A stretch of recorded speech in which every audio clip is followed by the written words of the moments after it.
చక్కనమ్మ పైడి బొమ్మ తేనె నవ్వుల జాబిలమ్మ లేని సాకులు చెప్పకమ్మ పట్టువోణి కట్టవమ్మ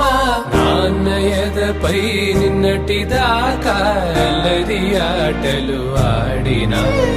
చిన్నారి తల్లి లేత భుజములు నేడు చీరలు మోయునా చెల్లో తురిమిన మంచి సంపంగ